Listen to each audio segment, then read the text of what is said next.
nama fayyadu lammiisaa baqate gaaf tokko deebi'aa abjuusaa fixate budeen abbaan dhalchee yoo abbaatti bahe yookaan gatiin qabu albaaqecha ta'e bineensa labbarii wallaaleraa ta'e isa beekaa didhuu beekaa of fakkeeche yerootu deebisaa suuta bira geeche nama xurree maqee imallisa dhibee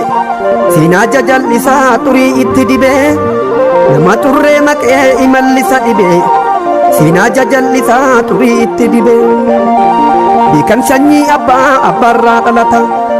dabeerotu dabee sanyii abbaa dagata dawween daawwaa dhabdee wanna ormaa baattu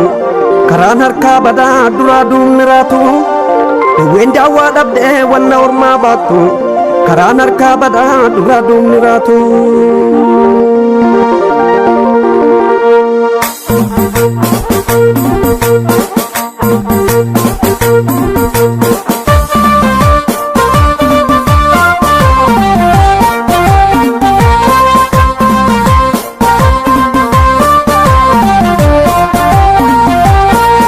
Gagaraa kutattee kutata lammi mucallisee bulees gowwaa fe'a namni kanu ichoo alagaa obboluu fayyu isa dhugaa dubbatee borrisee hayyu.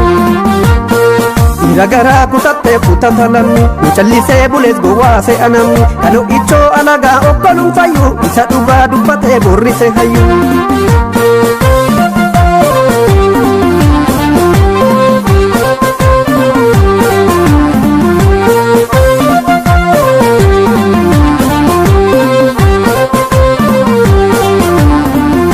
Kalamba dirra kalesa kalamba dirra kalesa ragasi tuhe ilma ba walla lame kunonu tikae sangara para baru matika sangara para baru matika baru biragahe madilun citorati fantonu tikae yogaltun di desrati baju yogaltun di desrati baju apada cemampe itimi ofa ubatu bakar gamte yogaltun di desrati baju yogaltun di desrati baju apada cemampe itimi ofa ubatu bakar gamte.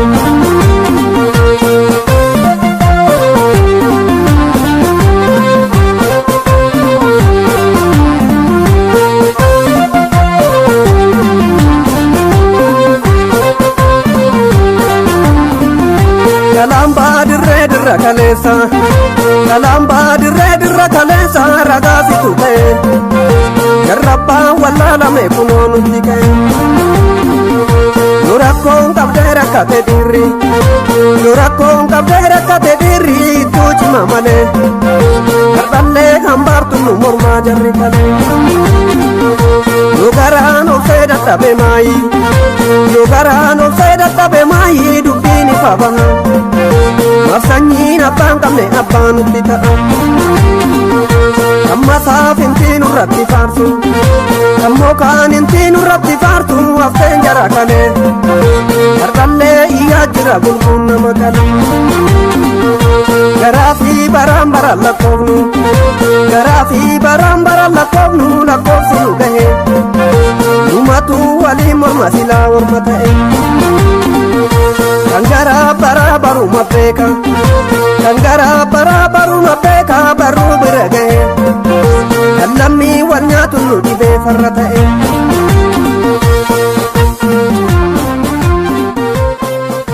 dhaggeeffattootaa fi daawwattoota keenya kabajamoo nagaan keenya Oromummaa bakka jirtanitti sinaa qaqqabu gabaasa tarkaanfii gooticha waraana bilisummaa Oromoo irree fi gaachanni uummata Oromoo woboon tarkaanfii ilaalessaa waraana faashistichaa Abiyyi Ahmed irratti fudhachuun aanota keessaa buqqisuu itti fufee jira. Diigaan Tulluu Gabrummaa oboon kaleessa muddee 11 barkuma 2022 sa'a 12 irraa qabuun godina Bahaa Wallaggaa aanaa Gudayyaa Biilaa keessatti ergamtoota murna faashistii PP maqaa poolisii humna addaa Oromiyaa ofiin jedhan milishootaa fi poolisii dilee waliin wal makanii magaalaa aanichaa Biilaa keessa turan rasaasaan akaa'ee baarudaan macheessuun du'aa fi madoon adabee jira. Tarkaanfii kanaanis waraana bilisiginnaa irraa loltoota 25 ajjeesuun 42 madeessee meeshaalee waraanaa garaa garaa irraa dhuunfatee jira.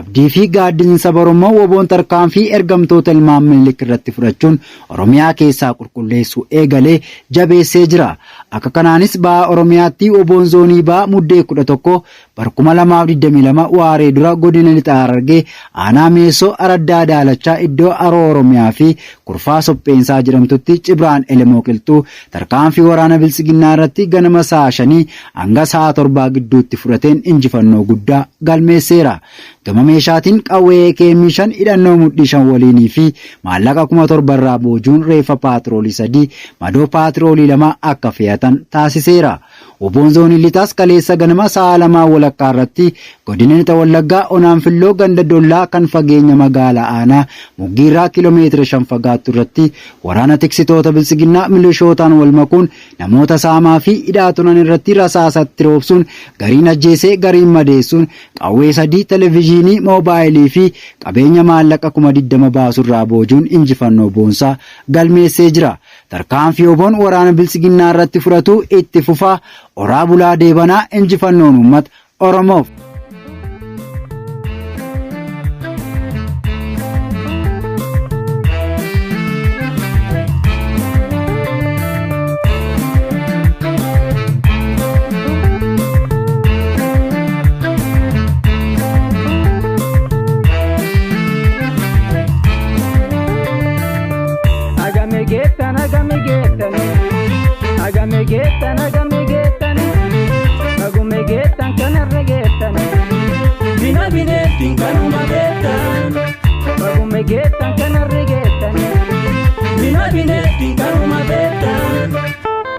Nuti zirra hunda bacha kuno ante funcha nyacha Sababi dibda gabruma bacha dubbu gadi sababi dacha Nuti zirra hunda bacha kuno ante funcha nyacha Sababi dibda gabruma bacha dubbu gadi sababi dacha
I got me get